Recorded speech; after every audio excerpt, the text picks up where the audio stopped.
Está claramente mais frio em Genebra. Estamos em maio. Em Portugal já se sente o clima de verão, mas na Suíça ainda estamos longe disso. O Rui está a caminho de um hotel no centro da cidade.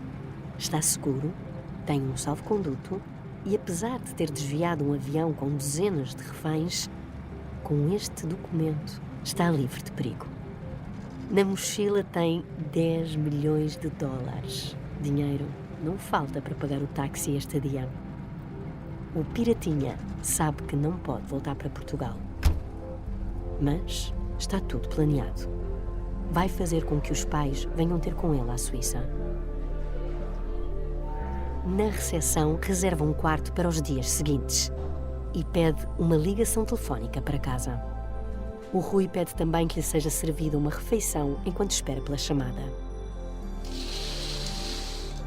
Da janela, tem vista para a cidade de Genebra. Olha para o plano que escreveu há meses. Correu tudo exatamente como imaginou.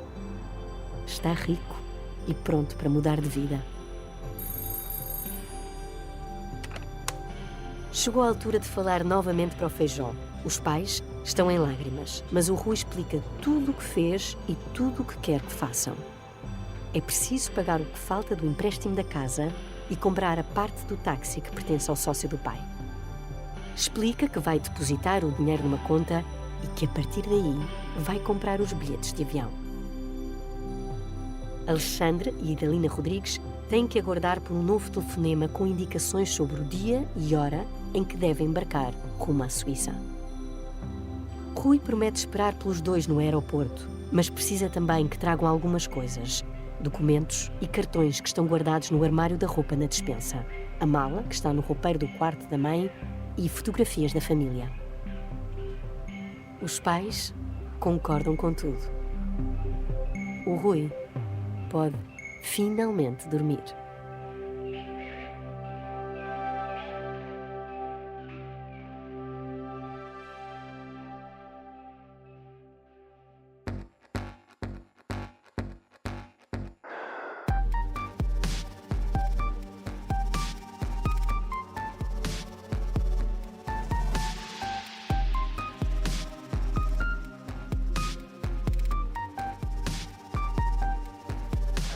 Estava tudo planeado ao detalhe. Tudo escrito à mão num caderninho de linhas. Mas nada disto aconteceu. O plano saiu furado e o piratinha nunca chegou a Genebra. As noites do Rui são agora bem diferentes daquilo que imaginou. Com apenas 16 anos, em vez de estar num hotel suíço, está preso, ao lado dos criminosos mais temidos do país. Há muito pouco tempo, estava no Feijó, a sonhar com ovnis e a brincar com os amigos.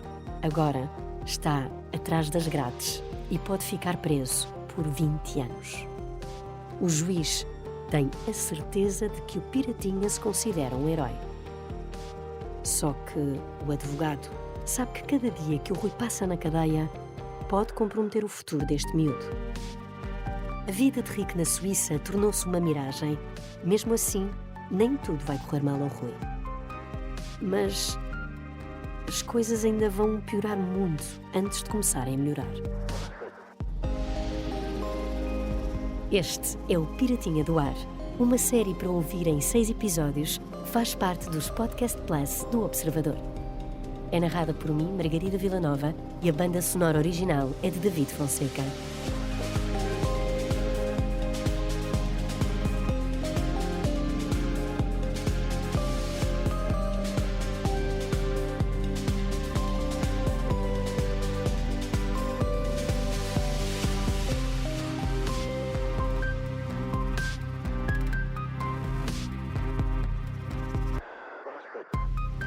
Episódio 6.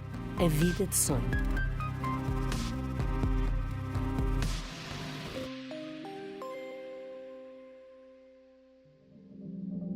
Esta é uma história real e é o conhecimento da história que guia a Onda em direção a um futuro melhor. Vamos continuar este percurso juntos, porque a Onda tem muito para contar, mas também tem muita vontade de ouvir. Nesta viagem, os Podcast Plus do Observador tem o apoio da Honda Automóveis.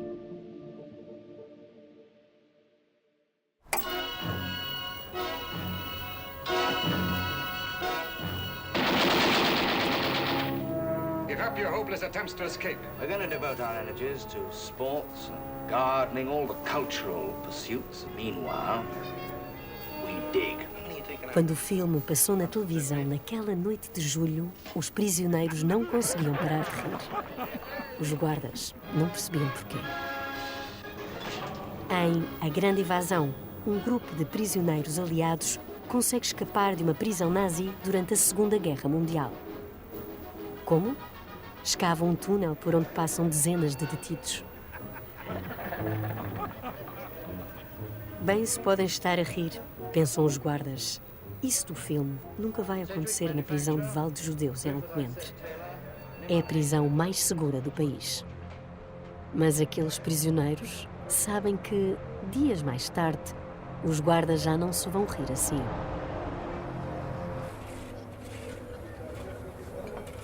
Naquela altura, sem que nenhum guarda soubesse, os presos de Val de Judeus tinham escavado um túnel. Tem 35 metros de comprimento, mas de diâmetro só se contam 80 centímetros. Foi preciso quase um mês para fazer tudo isto, depois de roubar as ferramentas da oficina.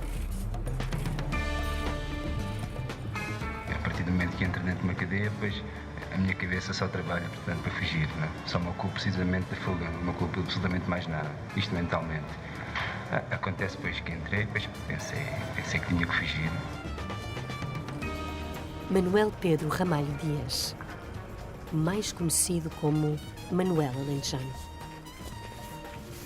É um dos criminosos mais temidos do país e ainda só tem 27 anos.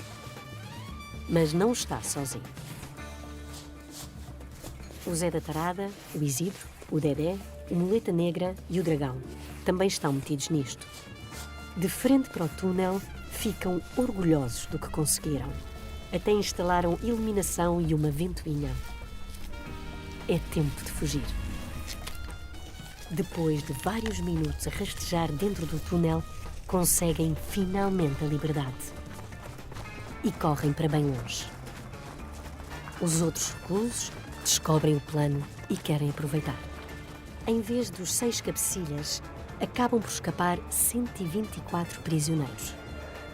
Os guardas só deram por isso na contagem do turno das 10h30 da noite, quando se depararam com celas vazias.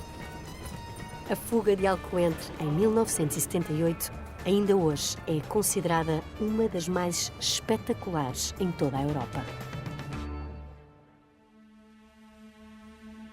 Mas a liberdade não durou muito. Os prisioneiros acabam por ser capturados mais tarde. E em 1980, alguns deles estão na penitenciária de Lisboa quando lá chega um miúdo de 16 anos que está por toda a parte nas notícias por ter desviado um avião. E o próprio Manuel Alentejano fala dele. Fala que estou cá no diário dele, o pirata está aqui, o pirata. Jorge Trabulo Marques é jornalista e nos anos 80 entrevistou alguns dos reclusos mais perigosos do país. Um deles foi Manuel Alentejano. Entrevistei-o, foi uma entrevista de 1h e tal, estive à vontade com ele. Eu disse, então, você, Manel, você parece que consta-se aí na cadeia que você é extremamente perigoso. Sim, eu tenho sempre uma faca da cozinha comigo, mas você parece-me simpático, vamos conversar. Eu precisava de pessoas como você para falarmos. Falamos à vontade e, portanto, comecei-lhe a colocar muitas questões e fiz-lhe uma grande entrevista, não é? Alto, loiro, inteligente. Manuel Alentejano é um homem carismático. A entrevista publicada no semanário Tal e Qual tem como título Confissões de um Assassino. No primeiro parágrafo, uma frase deste recluso. Quando mato alguém, fico um bocado deprimido. Eu sou um indivíduo muito nervoso, quer dizer, não aceito que as pessoas, direta ou indiretamente, me tentem humilhar. Portanto, quando eu vejo que as pessoas estão a querer entrar a humilhar-me, já não digo humilhar, mas estão a querer mesquinhar-me, eu tenho que explodir de qualquer maneira e eu então perco o respeito pela pessoa e, portanto, só não me envolvo com ela se a coisa não chegar a isso, porque se for necessário, eu vou com ela, necessitar que seja um capitão, como seja um oficial, como seja um soldado. O som que ouvimos é dessa entrevista de Jorge Trabulo Marques a Manuel Alentejano. Foi gravada em 1984, dentro da cela. Nesta conversa, o recluso condenado a 23 anos de prisão por 3 homicídios e vários assaltos e fugas critica o sistema prisional português. Fala sobre arrependimento e entrega os diários em que descreve a chegada do Rui. Chamam-lhe piratazinha, mas há outros piratas lá fora pior do que eles. Ele é inofensivo, já conversamos aí com ele, ele parece-me um bom rapaz, é simpático e coisa. Agora, o miúdo, vão prender o miúdo, temos aqui grandes piratas, eu também sou até um pirata, está aqui junto de mim.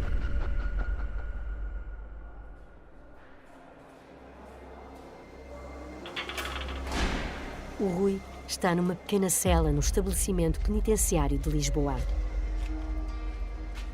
Depois de quase 3 semanas na polícia judiciária, agora está na maior cadeia do país. O advogado considera que esta transferência simboliza ao mesmo tempo uma vitória e uma derrota. Uma vitória porque o Rui deixa de estar num isolamento agressivo e deprimente. Uma derrota porque, mesmo com o fim da investigação na judiciária, o juiz recusa-se a pô-lo em liberdade até à data do julgamento.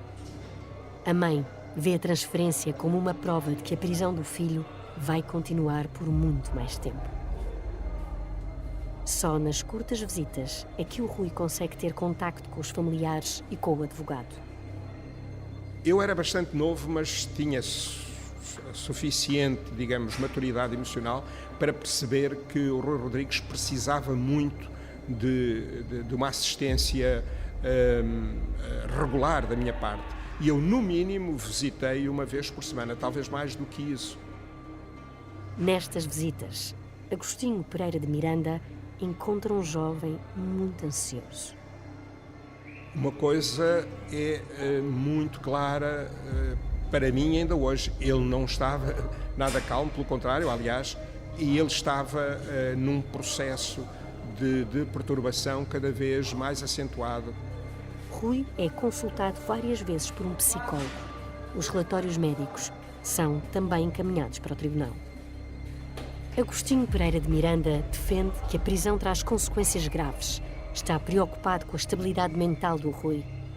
O próprio Ministério Público sugere a reintegração familiar e social imediata para evitar uma ruptura antissocial e uma eventual carreira criminosa. Mas o Piratinha permanece detido. O país divide-se sobre o caso. A aventura do Rui continua a merecer cobertura na imprensa. Há quem defenda que deve aguardar julgamento em prisão domiciliária, outros pedem mão pesada para prevenir casos semelhantes. A notícia chega mesmo à imprensa internacional. A revista Time publica um artigo onde o tratam por pirata do ar tímido. É um curto texto que descreve o sequestro do avião da TAP por um jovem que pediu desculpa e que perguntou se 10 milhões de dólares de resgate seria um valor muito alto. Por esta altura, José Correia Guedes já voltou ao trabalho. Está de novo a pilotar aviões da TAP, mas mantém o sequestro na memória. E um dia recebe uma visita inesperada. Apareceu o pai dele lá em casa, em minha casa. Não sei como é que ele descobriu o endereço, mas descobriu, foi lá ter. E então, por um lado, a agradecer muito a intervenção, a ajuda, aquelas coisas do costume. E ele queria muito falar com o senhor. Queria muito falar comigo. Queria muito falar. Se o senhor fosse vê-lo lá onde ele está, toda a estrutura da TAP foi consultada. Pensar, isto é um balão de ensaio. Ninguém é suficientemente maluco para fazer uma coisa desta. Isto é um balão de ensaio, é capaz de haver qualquer coisa mais séria por trás disto. Vai falar com o rapaz, vai ver o que é que ele te quer dizer. Ele tem qualquer coisa para te dizer. E nós queremos saber o que é que ele te quer dizer. A TAP suspeita de algo. Será que o sequestro não foi um ato isolado? José Correia Guedes tem uma nova missão: visitar o Rui na cadeia e descobrir mais sobre tudo o que se passou. O piloto compra um livro para oferecer ao Piratinha, escreve uma dedicatória e segue para a prisão. Encontra-se com o Rui na cela, oferece-lhe o livro e quer saber como tem sido tratado. Depois de alguns minutos de conversa, José Correia Guedes lança a pergunta que traz encomendada. Então o que é que me queres?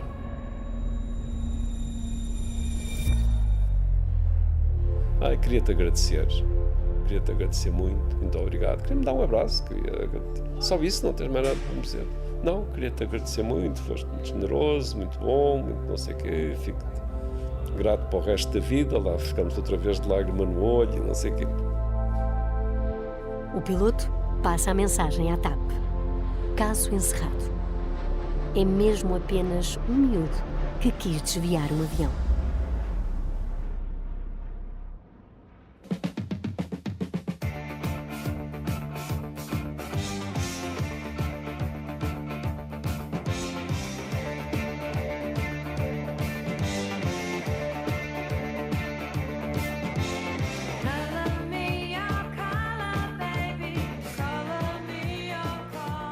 As semanas passam e o Rui continua detido. Em julho, faz 17 anos na prisão. Os prisioneiros e os guardas organizam uma pequena festa para o Piratinha. Durante os dias na cadeia, o Rui convive com os outros reclusos, joga ping-pong com Manuela Lindjani e com o Dragão. E, de vez em quando, até os deixam ver alguns filmes. Eu lembro desta imagem, ele contar, estavam a ver um filme, não sei se havia lá cinema, se era de haver algum momento de cinema, não sei lá, e que apareceu um concerto da Blondie e que aquilo, a malta na prisão, aquilo era barulho, tudo a mandar bocas, etc. O amigo Renato Ventosa sabe pouco sobre o que foi a vida do Rui na prisão. Mas a verdade é que o Piratinha até tem um emprego. Trabalha na tipografia da cadeia. Desta forma, consegue aproximar-se daquilo que é a sua profissão de sonho: jornalista. O caso continua a gerar interesse. Enquanto está preso, o Rui é convidado para escrever um livro sobre esta história.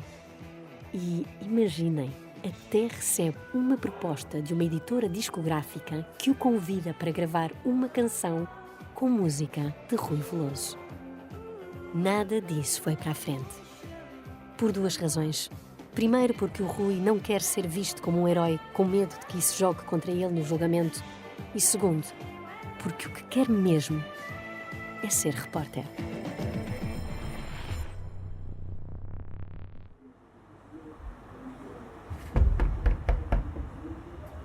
No dia 28 de outubro, Idalina Rodrigues abre a porta de casa e sente-se mal. À frente dela está o Rui. Tinha sido libertado depois de quase 6 meses na prisão, mas não contou nada a ninguém. Naquele dia, um guarda prisional chamou o Rui e pediu-lhe que arrumasse as suas coisas. O Piratinha perguntou-lhe para que cadeia ia ser transferido. Responderam-lhe que ia para casa. Meia hora depois, sai em liberdade. Sem avisar os pais nem o advogado, apanha um táxi diretamente para o Feijó. Aquele miúdo que há 6 meses saiu com plano rumo ao aeroporto de Lisboa, que parou em Madrid, voltou a Portugal e que esteve preso, agora está novamente em casa. Foi um dia de festa com a família e os amigos. Renato Ventosa não se esquece desse momento. Eu tenho uma rolha de uma garrafa de champanhe em que registrei a data do dia em que ele foi libertado. Foi um alívio, nós sabemos que o nosso amigo tinha sido libertado. Eu acho que ele vinha, para já estava eufórico por se ter libertado, não é?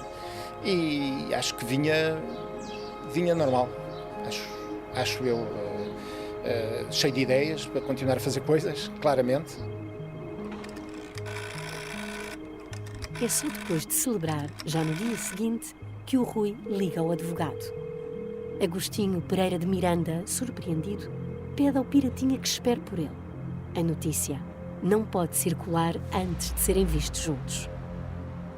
no dia 30 de outubro, comparecem no tribunal para serem oficialmente notificados da decisão do juiz. Eu vim para Lisboa e fiz questão em sair com o Rui Rodrigues do juízo de instrução criminal, e eu saí daquele edifício com ele, e foi assim um momento mediático interessante. Agostinho Pereira de Miranda não podia perder este momento. O espaço é curto para tantos jornalistas. O Piratinha acaba por responder aos repórteres. Procurava chamar a atenção. Não considerei que fosse o mais eficiente, mas na altura era o único. E proporcionou-se, não é assim? Talvez devido ao meu espírito de aventura. Mas hoje não teria feito aquilo porque não teria tanta coragem. O Rui explica como conseguiu desviar o avião e como foi a vida na prisão. No fim, deixa uma mensagem de arrependimento. Passei 6 meses numa cadeia, ao pé de delinquentes, assassinos, violadores. Há lá muitos jovens da minha idade. E o crime, não, como se costuma dizer, não compensa.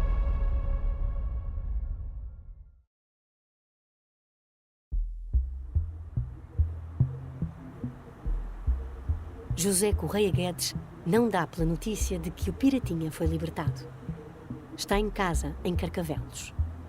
Por esta altura, o piloto da TAP tem voado pouco e aproveita para tirar um curso de jornalismo.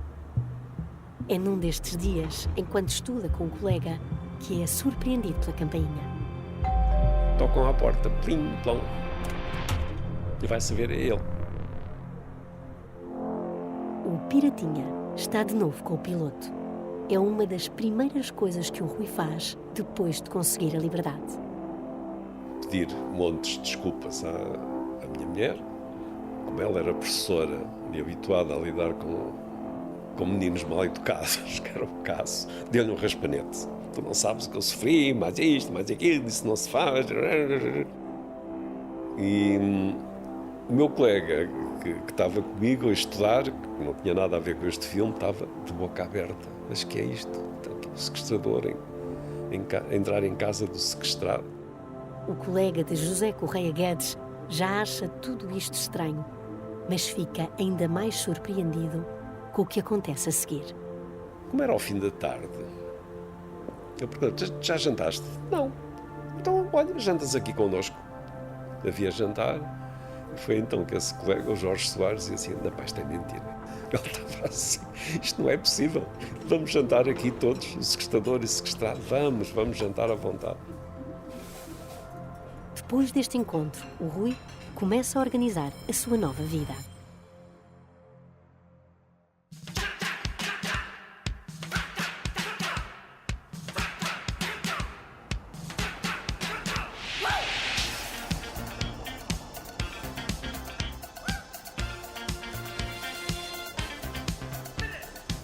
Ele não quer voltar para a escola. Tem 17 anos e sente-se preparado para começar a trabalhar. Tem várias propostas de jornais e de rádios e é por aí que começa. Neste período, recebe um convite inusitado. Uma produtora de cinema dos Estados Unidos convida o Rui a participar num filme em Hollywood para contar a aventura como o Piratinha do Ar. Recusa. O filme nunca vai para a frente. Nos primeiros tempos ainda dá algumas entrevistas. Explica que quer mostrar que aprendeu com os erros, que é um jovem comum, que quer trabalhar, que está pronto para ir à tropa, que gosta de passar tempo com os amigos e de ouvir música. Banda favorita? Heróis do Mar.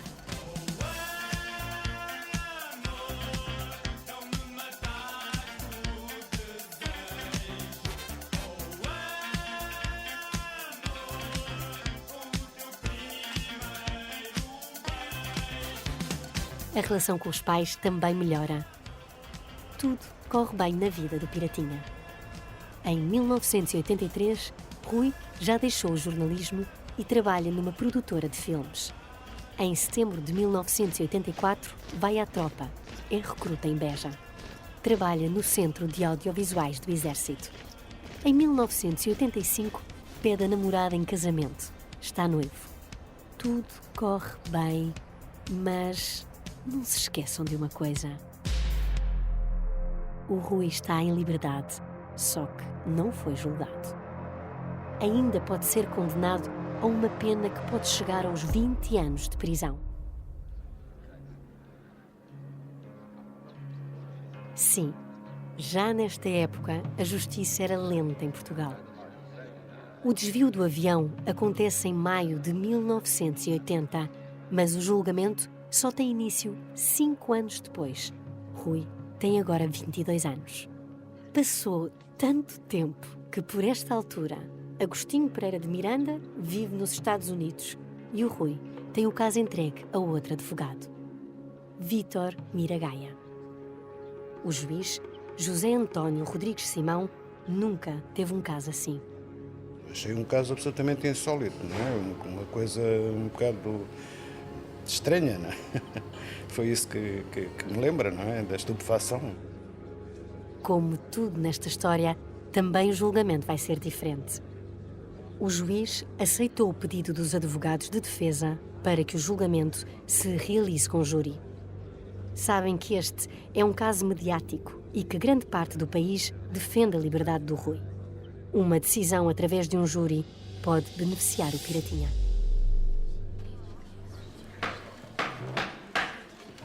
O julgamento está marcado para o Tribunal da Boa Hora. A primeira sessão acontece a 5 de dezembro de 1985 e a sala de audiência está cheia. Para além da família, há vários amigos e antigos colegas de tropa do Piratinha. Rui é o primeiro a ser ouvido em tribunal. Lembra-me da pessoa, um rapaz novo e tal, bem apresentado, com boa apresentação, com boa dicção, com presença. O Piratinha explica tudo o que aconteceu na noite de 6 de maio de 1980 e confessa que o desvio do avião foi preparado ao detalhe durante os 4 meses anteriores. Refere que os conhecimentos que tinha sobre OVNIs ajudaram durante a preparação. O juiz pergunta-lhe se ainda tem interesse por fenómenos extraterrestres. Rui responde que hoje em dia é mais terra a terra, mais racional. Quanto às motivações, volta a evocar problemas familiares. Explica que o desvio do avião servia para conseguir o dinheiro que poderia ajudar a resolver todos os problemas da família. O juiz aponta para a quantidade de vidas que estiveram em causa neste sequestro: 83 passageiros e 7 tripulantes. Rui explica que nunca admitiu a hipótese de magoar alguém, porque sempre pensou que a operação seria um sucesso. José António Rodrigues Simão pergunta ao Piratinha se alguma vez tentou contactar a TAP para pagar os prejuízos causados. 780 contos. Rui diz que nunca pensou em fazer isso, até porque não tem dinheiro. Mas o juiz ainda tem um ponto por esclarecer. Rui tornou-se o mais jovem pirata do ar. Não se sente uma espécie de herói? O Piratinha garante que não, que fez o que fez apenas para tentar resolver os problemas familiares. Por fim, o juiz pergunta se o Piratinha sentiu que gozava de uma certa impunidade por ter terminado o sequestro sem grandes sobressaltos. A resposta é clara. Como poderia eu ter sentido essa impunidade se com a idade de 16 anos fui preso e passei 6 meses na cadeia? O juiz nota arrependimento nas palavras do Piratinha. Sim, acho que sim. Estava arrependido.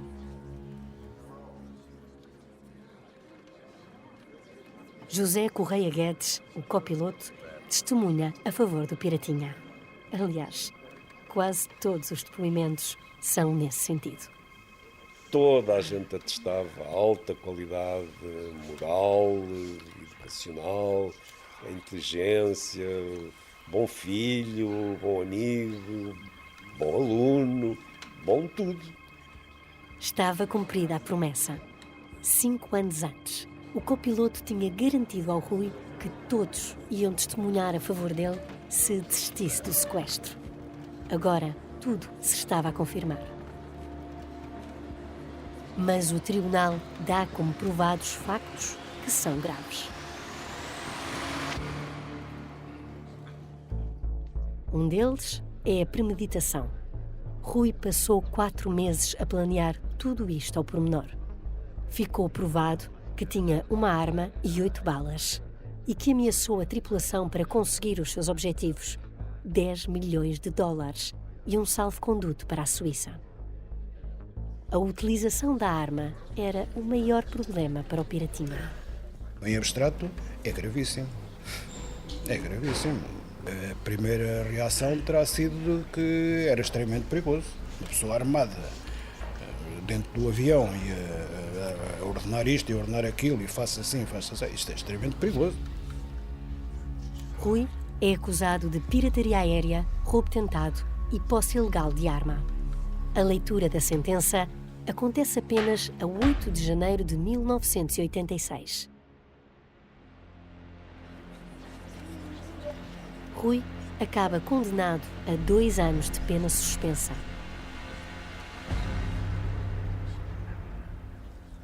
Fica em liberdade. A idade, o arrependimento e o facto de já ter estado preso 6 meses serviram como atenuante. É sempre importante a forma como se assumem os factos, não é? Como se assume a culpabilidade e ele assumiu isso. E mostrou-se arrependido, enfim, acho que... E era muito jovem, muito jovem. A família e os amigos do Rui não escondem a felicidade com a sentença. José Correia Guedes vê confirmada a promessa que fez durante o sequestro de que tudo iria correr bem. Elogia a decisão do tribunal. Um bom exemplo de boa justiça. Porque a justiça não é só para punir, é para educar também. Eu acho que na altura a própria justiça sai dignificada deste caso. Porque em vez de o punir severamente, dá-lhe uma oportunidade. Os advogados do Rui queriam mais. Pediam a absolvição. Ainda assim, Agostinho Pereira de Miranda fala numa vitória. Mais de 40 anos depois do sequestro, o advogado confessa agora que nunca acreditou completamente na justificação apontada pelo Piratinha. Se o Rui Rodrigues me estiver a ouvir, ele certamente perdoar-me-á, mas eu não sou muito sensível a esse argumento, porque os pais, como eu vim a testemunhar pessoalmente, tinham uma relação, eu diria, normalíssima para um casal daquela idade e vivendo nas circunstâncias em que viviam, sem nenhum tipo de violência. Não creio que tenha sido mais do que uma justificação de boa-fé dada por uma criança, se me é permitida a expressão, mimada, inteligente e que tem um especial talento para justificar as suas falhas por recurso a, digamos assim, argumentos de natureza ética que sejam aprovados por quem o ouve.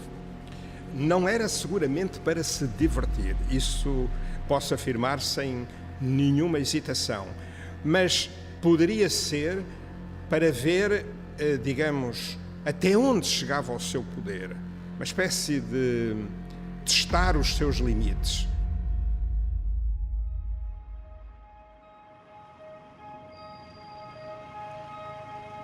Rui era apenas um jovem pacato de 16 anos do Feijó antes de desviar um avião da TAP e aparecer nas notícias.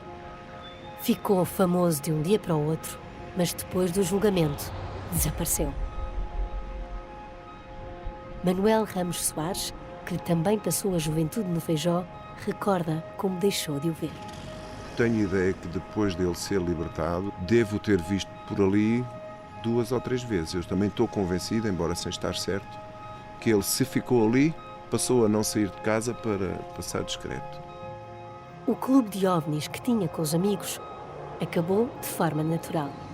Os miúdos cresceram, os interesses passaram a ser outros e, com o tempo, até Renato Ventosa perdeu contacto com o Rui.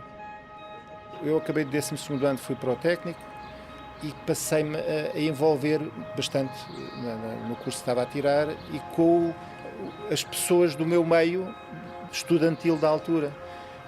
os meus amigos de infância, vá lá, fomos-nos afastando de forma natural em função das circunstâncias da vida.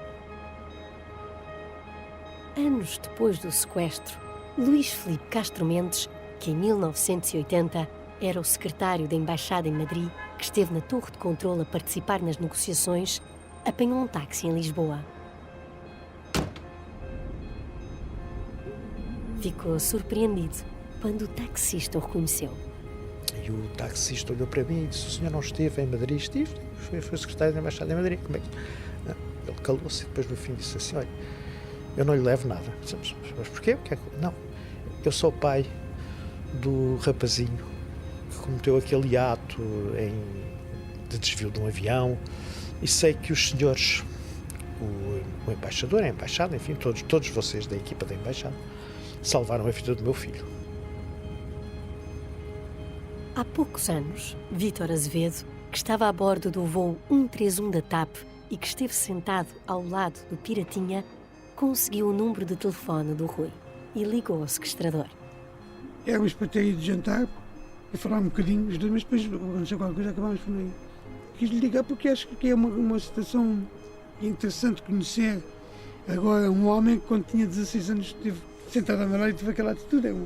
A diferença entre uma coisa e outra, portanto é agradável falar um bocadinho, porque repare, não é todos os dias nós somos sequestrados, não é todos os dias que o sequestrador vai ao nosso lado, ainda menos. Portanto, isto marca.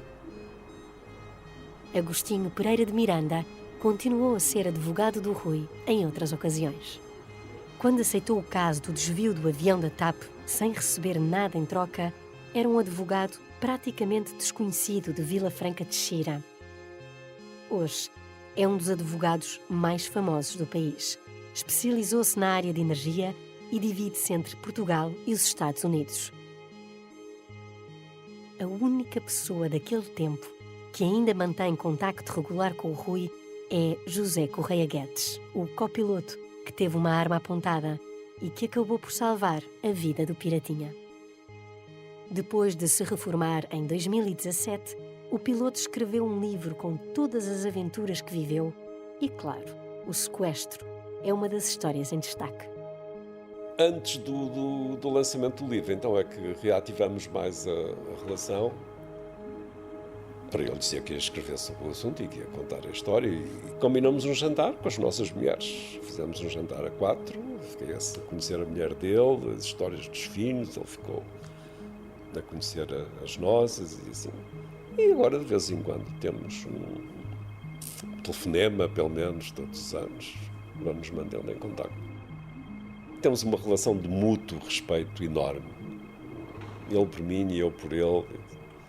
E penso que também que temos orgulho um no outro. Eu tenho orgulho na carreira que ele teve. Espero que ele tenha orgulho também na minha carreira pós-aviões.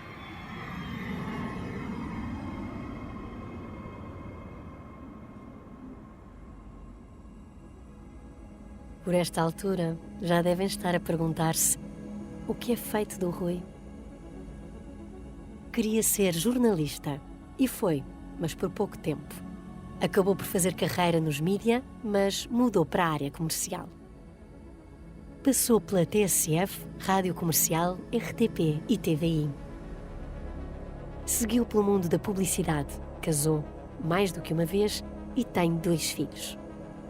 Desde a decisão em tribunal, nunca mais quis falar sobre o que aconteceu.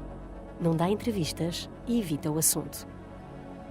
Ao Observador, diz apenas que é uma coisa do passado, que compreende a importância desta história, mas prefere continuar em silêncio.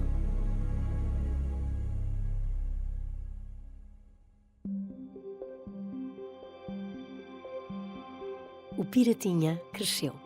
Quando desviou o avião, tinha 16 anos. Neste mês de julho, faz 60.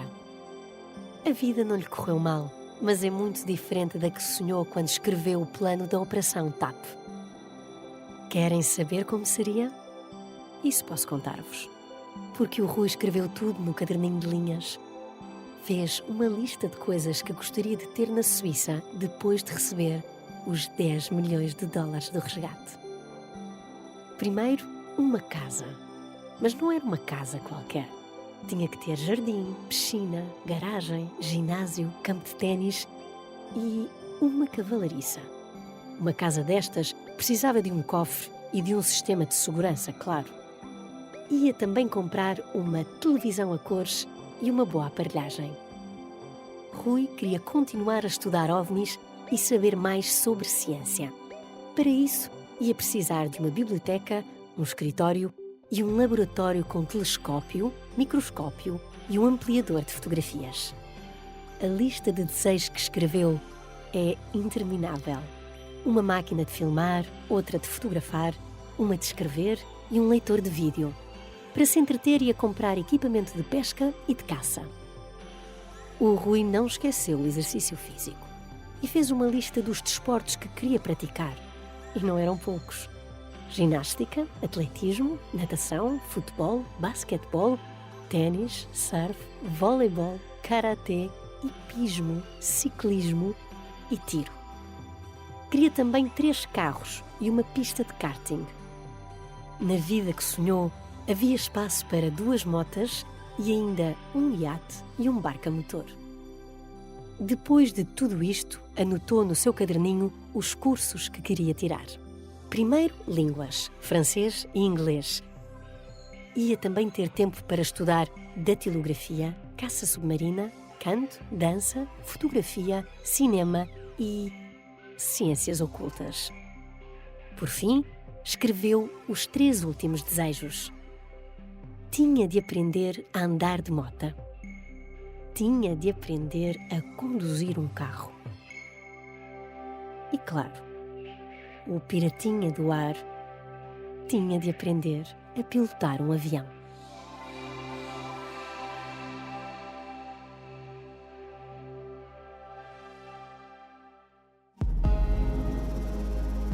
O Piratinha do Ar é uma série para ouvir em 6 episódios e faz parte dos Podcast Plus do Observador. É narrada por mim, Margarida Villanova, e tem banda sonora original de David Fonseca. O guião e as entrevistas são de Miguel Cordeiro. A edição é de João Santos Duarte. A sonoplastia é de Beatriz Martel Garcia. A coordenação é de Miguel Pinheiro, Filomena Martins, Pedro Jorge Castro, Ricardo Conceição e Sara Antunes de Oliveira. Neste episódio, ouvimos um excerto do filme A Grande Evasão, de 1963. E ouvimos ainda as músicas Call Me, dos Blondie, e Amor, dos Heróis do Mar. As declarações de Rui Rodrigues pertencem ao arquivo da RTP. Os registros áudio da entrevista a Manuela Lentejano foram cedidos pelo jornalista Jorge Trabulo Marques. Podcast Plus do Observador. É mais do que um podcast.